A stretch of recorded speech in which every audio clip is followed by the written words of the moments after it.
खुद से जीतने वालों को मेरा सलाम और प्रणाम।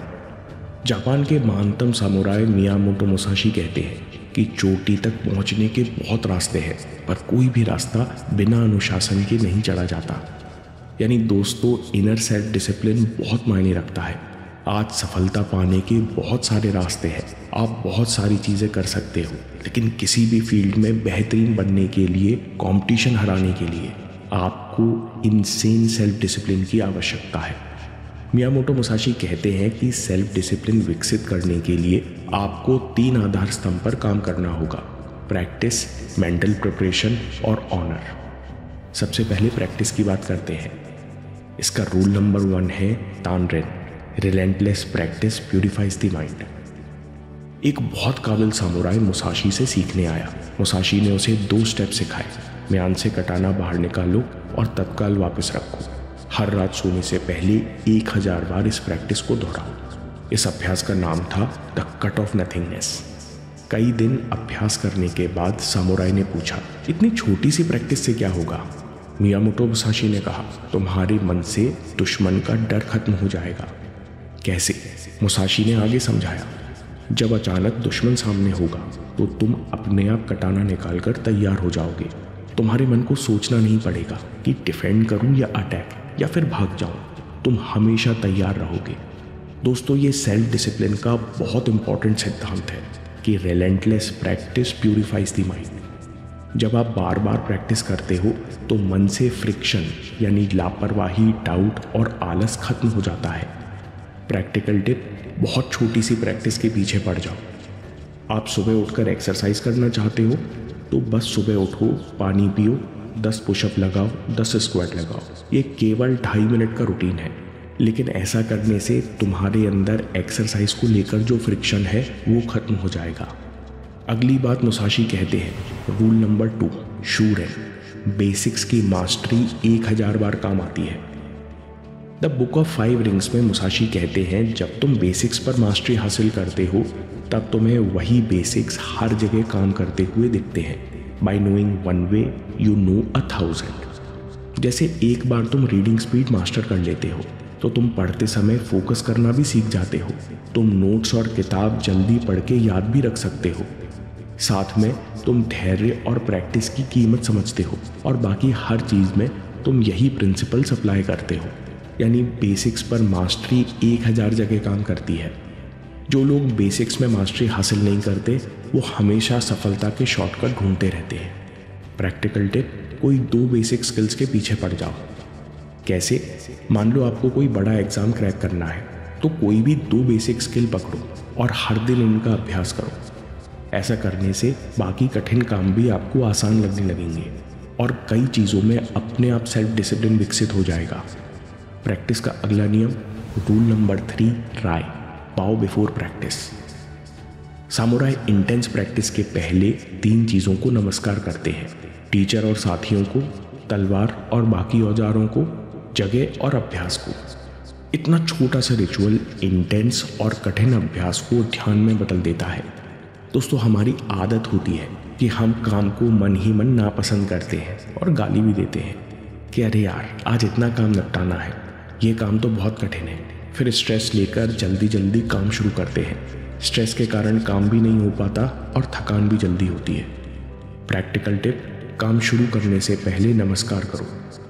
एक गहरी सांस लो, शांत मन में ये भावना बनाओ कि मुझे ये अभ्यास करने का सुनहरा मौका मिला है। मैं इसे तहे दिल से धन्यवाद करता हूँ। मैं नॉलेज को नमस्कार करता हूँ। ऐसा करने से जो मेहनत और प्रेशर की भावना है वो ध्यान में बदल जाएगी। अब करते हैं अगले आधार स्तंभ की बात, मेंटल प्रिपरेशन। मुसाशी कहते हैं कि सेल्फ डिसिप्लिन के लिए मन को 3 क्वालिटीज सिखाओ: clarity, calmness, courage. Rule number 4 ninmui, embrace suffering, make your mind fearless. Zen the religion of samurai में एक सामुराई सोराई की कहानी मिलती है। सोराई एक विशाल राज्य का जनरल बन गया। इसके बाद उसकी ज़िंदगी आसान हो गई। पूरे समय किले और आराम में रहने लगा। अचानक एक दिन उसे एहसास हुआ, अरे ये क्या, मैं मेहनत और कठिनाई से कतराने लगा हूँ। उसने तत्काल सभी सैनिकों को बुलाया और उनके सामने बिस्तर और गद्दों में आग लगा दी। खून जमा देने वाली सर्दी थी, लेकिन सोराई उसी दिन से पत्थर के फर्श पर केवल एक चटाई बिछाकर सोने लगा ताकि उसके दिमाग से तकलीफ का डर निकल जाए।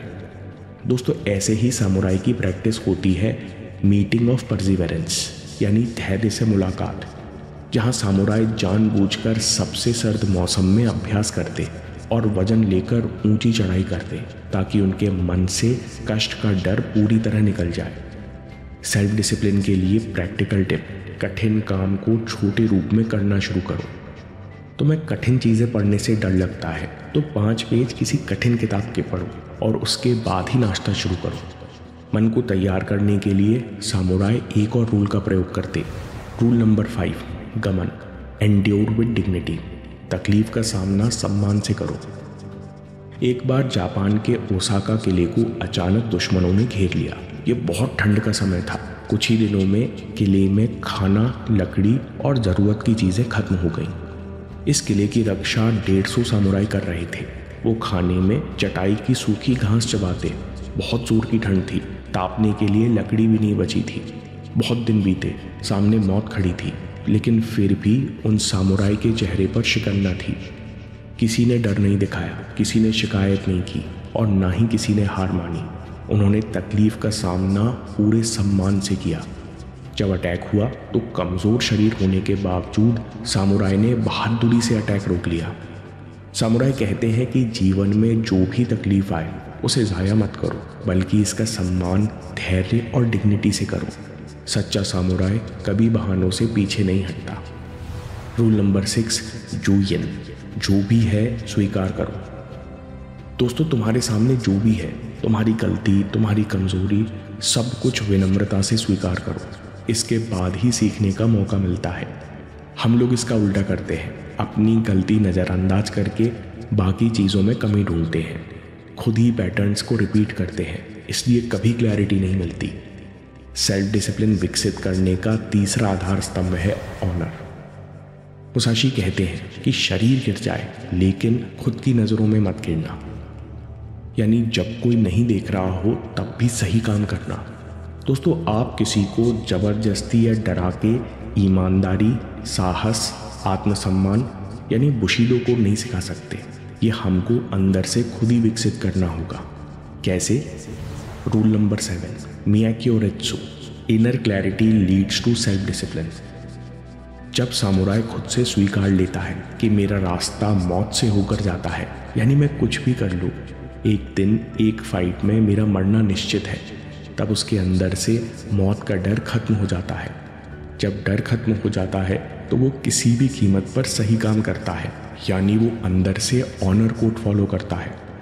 इसका मतलब है दोस्तों, जितनी ज़्यादा हमारे अंदर क्लैरिटी होगी कि मैं किस तरह का इंसान हूँ, मैं कैसे जीना चाहता हूँ, उतनी आसानी से आप सही काम कर पाओगे। यानी inner clarity leads to self discipline. Practical tip: commitment को जगाओ। जब भी मन उबे, डेली टारगेट छोड़ने का मन करे, तो पहले मन को आलस के मूड से बाहर निकालो, यानी 10 स्क्वाट लगाओ। साथ में अपनी डायरी में 4 लाइनें लिखो कि मेरे लिए लॉन्ग टर्म गोल पूरा करना क्यों ज़रूरी है। एक बार तय कर लिया, अब हर बार करो। ऐसा करने से वाई क्लियर होता जाएगा और उतनी आसानी से आप सेल्फ डिसिप्लिन विकसित कर लोगे। ऑनर का दूसरा नियम है रूल नंबर 8, कांशा, ग्रैटिट्यूड इन स्ट्रगल। बुरे से बुरे अनुभव के लिए भी धन्यवाद करो। सामुराई फाइट हराने के बाद या चोटिल होने के बाद भी दुश्मन को झुककर धन्यवाद करते कि मुझे सीखने का मौका देने के लिए धन्यवाद। हमें क्या करना है? प्रैक्टिकल टिप: कठिनाई के लिए धन्यवाद करो। सबसे कठिन पलों पर विचार करो। कठिन से कठिन काम जो आपको इरिटेट करता है, परेशान करता है, उन्हें दिल से धन्यवाद करो।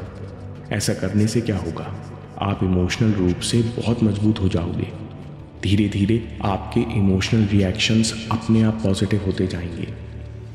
समरी: चोटी तक पहुंचने के बहुत रास्ते हैं, पर कोई भी रास्ता बिना अनुशासन के नहीं चढ़ा जा सकता। मुसाशी के हिसाब से पहला आधार स्तंभ है practice. Rule number 1, relentless practice purifies the mind. बहुत छोटी सी प्रैक्टिस के पीछे पड़ जाओ।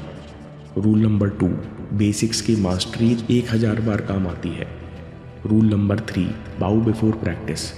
काम शुरू करने से पहले नमस्कार की आदत बनाओ। मेंटल प्रिपरेशन, क्लैरिटी, कामनेस और courage. Rule number 4, embrace suffering, make your mind fearless. कठिन काम को छोटे रूप में करना शुरू करो। रूल नंबर 5, तकलीफ का सामना सम्मान से करो। Pain is not punishment, it is preparation. Rule number 6, सब कुछ विनम्रता से स्वीकार करो, इसके बाद ही सीखने का मौका मिलता है। ऑनर, शरीर गिर जाए लेकिन खुद की नज़रों में मत गिरना। Rule number 7, inner clarity leads to self discipline. Commitment बार बार याद करो कि लॉन्ग टर्म गोल क्यों ज़रूरी है। रूल नंबर 8, ग्रैटिट्यूड इन स्ट्रगल, बुरे से बुरे अनुभव के लिए भी धन्यवाद करो, इससे आप इमोशनल रूप से मजबूत होते जाओगे। दोस्तों, ओवर थिंकिंग में आपके नेगेटिव बिलीफ सिस्टम हावी हो जाते हैं, इसलिए आप कितनी भी देर तक सोचते रहो कुछ अच्छा नतीजा नहीं निकलता। ओवर थिंकिंग से पहले एक जजमेंट जोन आता है। आपने उस जजमेंट को पकड़ना सीख लिया तो आप खुद को ओवर थिंकिंग में फंसने से बचा लोगे। इससे आपकी एनर्जी और समय दोनों बचेंगे। इस पर अगला वीडियो ज़रूर देखिए या बाद के लिए सेव कर लीजिए, क्योंकि आपके समय से कोई वीडियो, कोई ऐप, कोई न्यूज़ कीमती नहीं है। मैं काम के किस्से लाता रहूँगा। हिम्मत, हरकत, होशियारी, हम जीतेंगे।